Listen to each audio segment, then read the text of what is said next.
Renowned tragedy by William Shakespeare, that is Macbeth. Assalamu alaikum, my dear students.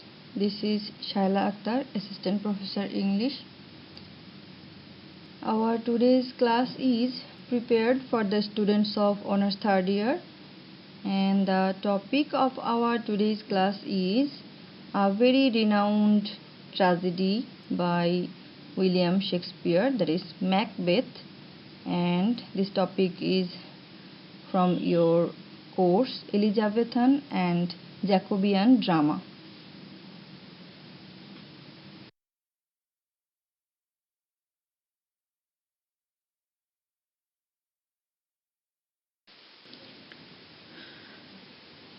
William Shakespeare, a very well-known figure to us. Let's start with some basic information about William Shakespeare. He was born on Stratford-on-Avon, England on April 23rd, 1564 and was baptized on 26th April 1564, and he died on April 23, 1616. William Shakespeare was an English playwright, poet and actor, widely regarded as the greatest writer in the English language and the world's greatest dramatist. He is often called England's national poet and the Bard of Avon, or simply the Bard. His extant works, including collaborations, consists of some 39 plays, 154 sonnets, 2 long narrative poems, and a few other verses, some of uncertain authorship. His plays have been translated into every major living language and are performed more often than those of any other playwright. They also continued to be studied and interpreted. William Shakespeare was born and raised in Stratford-upon-Avon, Warwickshire. At the age of 18, he married Anne Hathaway, with whom he had 3 children, Susanna and twins Hamnet and Judith. Sometime between 1585 and 1592, he began a successful career in London as an actor, writer, and part owner of a playing company called the Lord Chamberlain's Men, later known as the King's Men. At age 49, around 1613, he appears to have retired to Stratford, where he died 3 years later. Few records of Shakespeare's private life survive. This has stimulated considerable speculation about such matters as his physical appearance, his personal life, his religious beliefs, and whether the works attributed to him were written by others or not. Shakespeare produced most of his known works between 1589 and 1613. His early plays were primarily comedies and histories, and are regarded as some of the best work produced in these genres. He then wrote mainly tragedies until 1608, among them Hamlet, Romeo and Juliet, Othello, King Lear, and Macbeth are considerable, and they all considered to be among the finest works in the English language. In the last phase of his life, he wrote tragicomedies, and these are also known as romances. And he collaborated with other playwrights.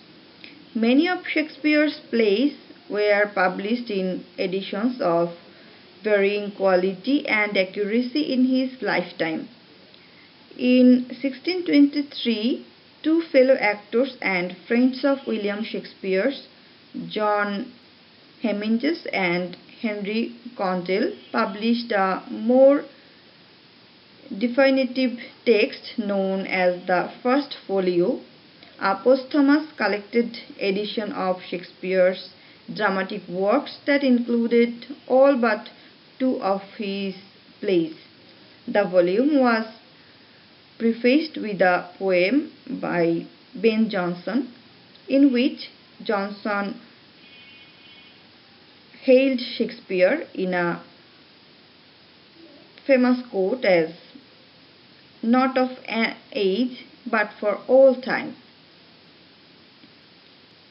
And the last 5 years of his life was spent at Stratford.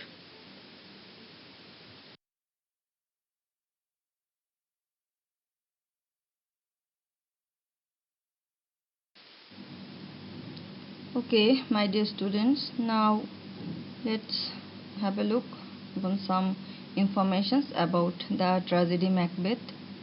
Macbeth, and its full title is The Tragedy of Macbeth. It's a tragedy written by William Shakespeare, as I mentioned earlier. It is thought to have been first performed in 1606. It dramatizes the damaging physical and psychological effects of political ambition on those who seek power for its own sake. Of all the plays that William Shakespeare wrote during the reign of James I, who was patron of Shakespeare's acting company, Macbeth most clearly reflects the playwright's relationship with his sovereign, and it was first published in the Folio of 1623, possibly from a prompt book, and it is William Shakespeare's shortest tragedy. And this tragedy, Macbeth, actually chronicles Macbeth's seizing of power and subsequent destruction. Both his rise and his fall were the result of his blind political ambition.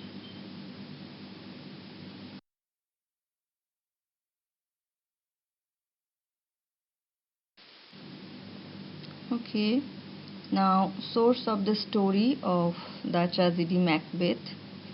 William Shakespeare's source for this story is the account of Macbeth, King of Scotland, Macduff, and Duncan in Holinshed's Chronicles, which was published in 1587. A history of England, Scotland, and Ireland, and that was familiar to William Shakespeare and his contemporaries. Although the events in the play differ extensively from the history of the real Macbeth, the events of this tragedy are usually associated with the execution of Henry Garnet. In the backstage world of theatre, some believe that this play is cursed and will not mention its title aloud, referring to it instead as the Scottish play. Over the course of many centuries, the play has attracted some of the most renowned actors to the roles of Macbeth and Lady Macbeth, and it has been adapted to film, television, opera, novels, comics, and other media also.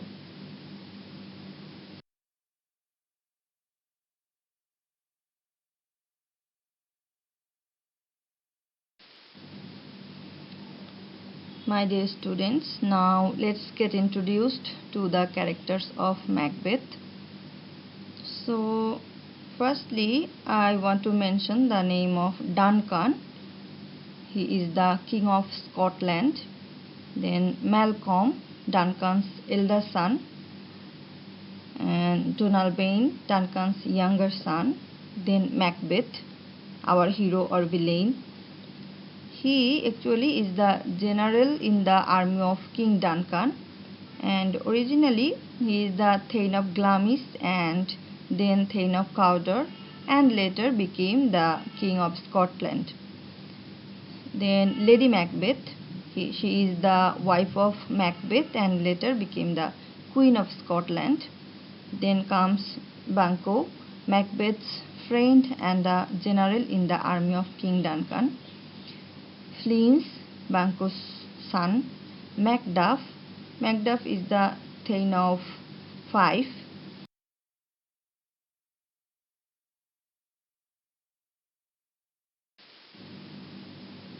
Here we have some other characters. Fleance, Fleance is the son of Banquo. Macduff is the Thane of Fife. Then comes Lady Macduff, she is the wife of Macduff and Macduff's son. Then we have three Scottish Thanes. They are Ross, Lennox, Angus, Menteith and Caithness. Then comes Seward. Seward is the general of the English forces, and young Seward is Seward's son. Seyton. Seyton is Macbeth's armorer. Then comes Hecate. Hecate is the queen of the witches, and then the other two witches are here, and the three witches we will mention them whenever we will go with the text.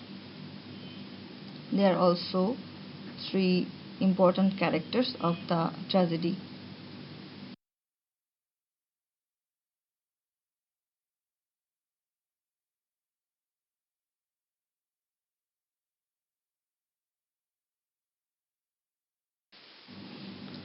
Let's meet the other characters. We have a captain here. He is the captain in the Scottish army. Three murderers were employed by Macbeth. The third murderer is most important, and two murderers who attack Lady Macduff. Then we have Porter. He is the gatekeeper at Macbeth's home. And we have two characters of doctors. One is Lady Macbeth's doctor and another person is the doctor at the English court. Then we have a character of a gentlewoman, and she is the Lady Macbeth's caretaker, and the lord opposed to Macbeth. And we have three apparition or ghostly appearance in the tragedy. The first apparition is a armed head, the second apparition is a bloody child, and the third apparition is a crowned child. And we have some other characters also. They are the attendants, messengers, servants and soldiers.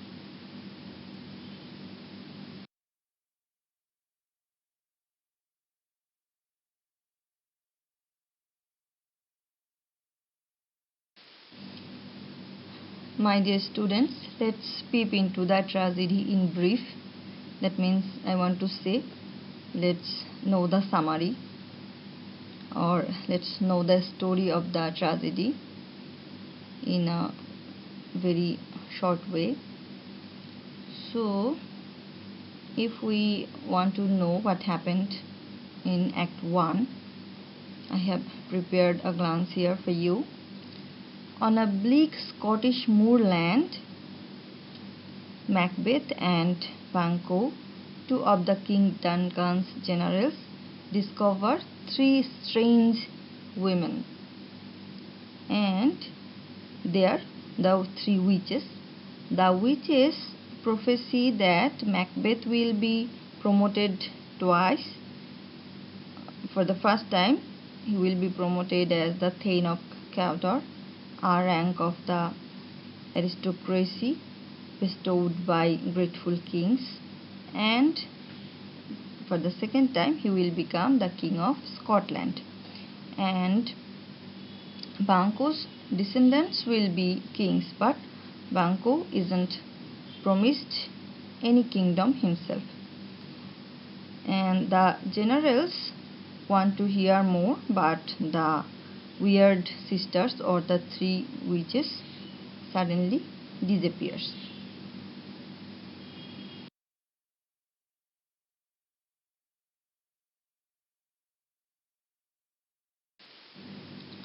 So after very soon of hearing the prophecy,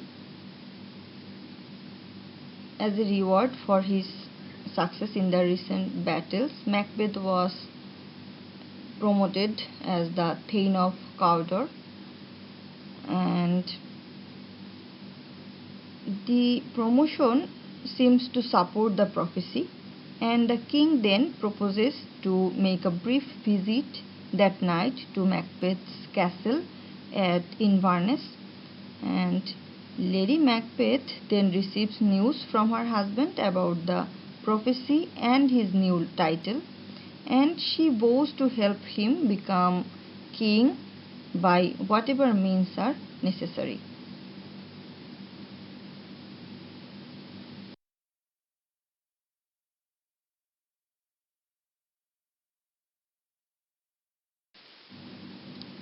Now, Act 2. In Act 2, we see the characters in the castle at Inverness, which is Macbeth's castle. So, Macbeth returns to his castle, followed almost immediately by King Duncan himself, and the Macbeths, that means Macbeth and Lady Macbeth, plot together to kill Duncan and wait until everyone is asleep. At the appointed time, Lady Macbeth gives the guards drugged wine so that Macbeth can enter and kill the king. He regrets this almost immediately, but his wife Lady Macbeth reassures him.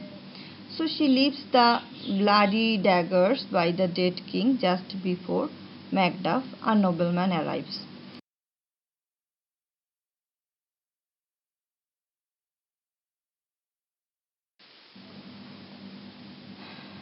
And after killing Duncan, Lady Macbeth leaves the bloody daggers by the dead king just before Macduff, a nobleman, arrives. When Macduff discovers the murder, Macbeth kills the drunken guards in a show of rage and retribution. Duncan's sons, Malcolm and Donalbain, flee, fearing for their own lives, but they are blamed for the murder.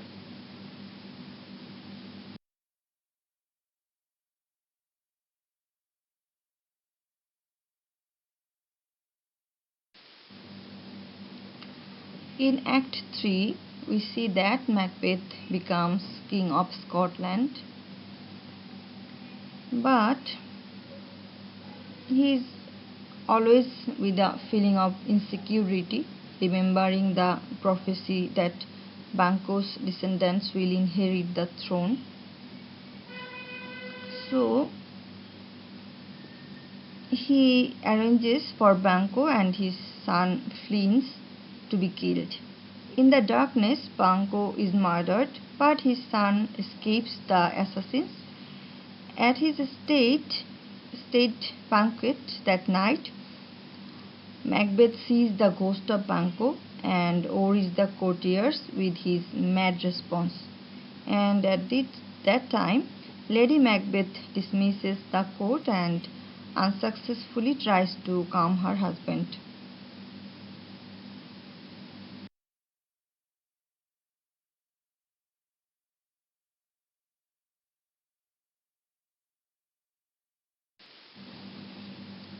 In Act 4, we see that Macbeth seeks out the witches who say that he will be safe until the Barnamood marches into the battle against him, and he needs not to fear anyone born of a woman. So He need not fear anyone born of woman. That sounds secure, and no loopholes here. They also prophesy that the Scottish succession will still come from Banquo's son. So Macbeth embarks on a reign of terror, slaughtering many people, including Macduff's family. So Macduff's had gone to seek Malcolm, one of Duncan's sons who fled during his father's death at the court of the English king.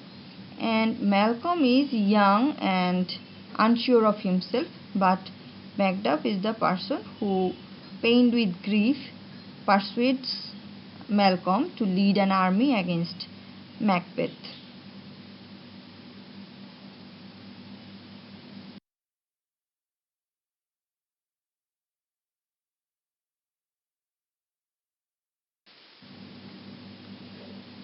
In Act 5, we see the castle of Macbeth at Dunsinane.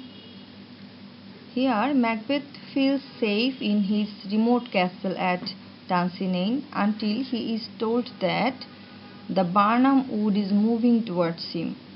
Malcolm's army is carrying branches from the forest as camouflage for their assault on Macbeth's stronghold. Meanwhile, an overwrought and conscience-ridden Lady Macbeth walks in her sleep and tells her secrets to her doctor and commits suicide. At the final battle commences and Macbeth hears of Lady Macbeth's suicide and mourns. In the midst of a losing battle, Macduff challenges Macbeth and Macbeth learns Macduff is the child of a Caesarean birth. That means here comes the loophole. And he realizes that he is doomed and he submits to his enemy Macduff. So Macduff triumphs and brings the head of the traitor Macbeth to Malcolm. So Malcolm here appears as peace and goes to Scone to be a crowned king. So here ends our story of Macbeth, one of the most important tragedies written by William Shakespeare. So my dear students, we will meet again very soon with another class, and we will discuss in detail. Till then, stay home, stay safe. Thank you.